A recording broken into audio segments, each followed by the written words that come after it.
नमस्कार मित्रों। अक्सर यह प्रश्न भगवान की भक्ति में लगे हुए लोगों के मन में आता है कि क्या भगवान के दर्शन संभव हैं? क्या हम अपनी आंखों से भगवान को देख सकते हैं? क्या हम इस काबिल हैं कि भगवान हमें दर्शन देंगे? तो मित्रों, इसका उत्तर मिलता है हमारे पौराणिक शास्त्रों में।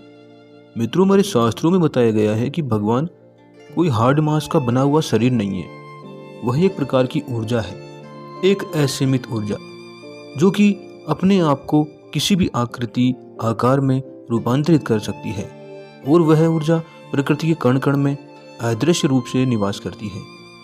और मित्रों, इस ऊर्जा को हम काली, शिव, राम, कृष्ण कह सकते हैं, और यही ऊर्जा इस प्रकृति का भी निर्माण करती है। अब यह प्रश्न उठता है कि हम इस ऊर्जा या भगवान से किस प्रकार साक्षात्कार करें? तो मित्रों, इसका सीधा सा उत्तर है प्रेम और समर्पण से।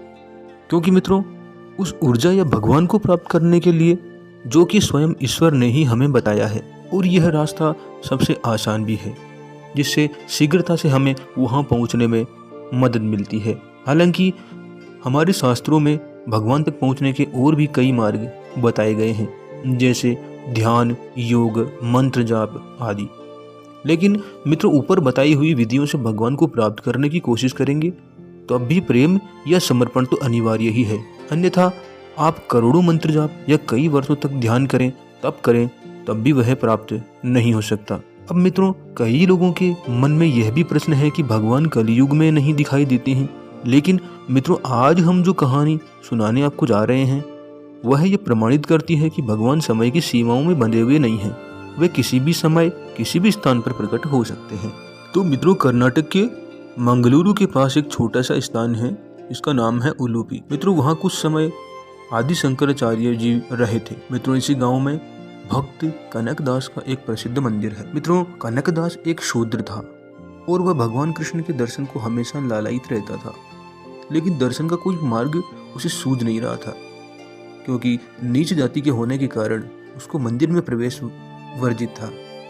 लेकिन उसकी भगवान के दर्शन की बहुत अधिक इच्छा भी थी।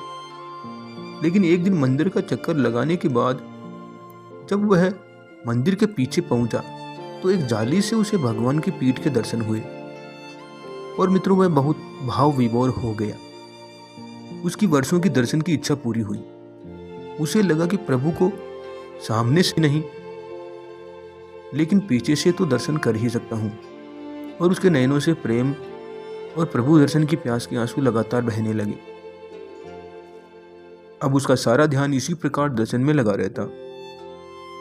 अपनी दिनचर्या में से कुछ समय निकालकर वह भगवान की पीठ के दर्शन नियम से 2 बार अवश्य ही करता और प्रेम के आंसू बहाता रहता, और इसी से उसे अत्यंत आनंद प्राप्त होता। मित्रों, वह तन मन की सुध भूल जाता। अंत में उसकी करुण पुकार भगवान तक पहुंच ही गई। और मित्रों, एक दिन जब मंदिर में कोई नहीं था, उसने देखा कि भगवान श्री कृष्ण की प्रतिमा घूमकर भक्त कनकदास की ओर मुड़ गई, और एक बड़ा चमत्कार घटित हो गया। मित्रों, वह भक्त अपने जीवन का बहुमूल्य समय पा चुका था, जब भगवान श्री कृष्ण की पीठ के दर्शन करते करते उसे भगवान के मुख और चरण कमल के दर्शन हो रहे थे। ईश्वर की कृपा का प्रत्यक्ष फल प्राप्त कर वह उन भक्तों से बहुत आगे निकल गया था, जो सारे जीवन भर दर्शन, पूजा, कर्मकांड करते रहते हुए भी ईश्वर का साक्षात्कार नहीं कर सकते। और मित्रों, आज भी भगवान उस मंदिर के द्वार की ओर पीट कर खड़े हैं और पीछे की ओर मुंह कर दर्शन दे रहे हैं। मित्रों, आप भी इस मंदिर में जाकर उस दिव्य प्रतिमा के दर्शन लाभ प्राप्त कर सकते हैं। मित्रों, हम जानते हैं कि भगवान के दर्शन तपस्या से किए जाते हैं, जो बड़ा कठिन रास्ता है और हर कोई उसे कर भी नहीं सकता।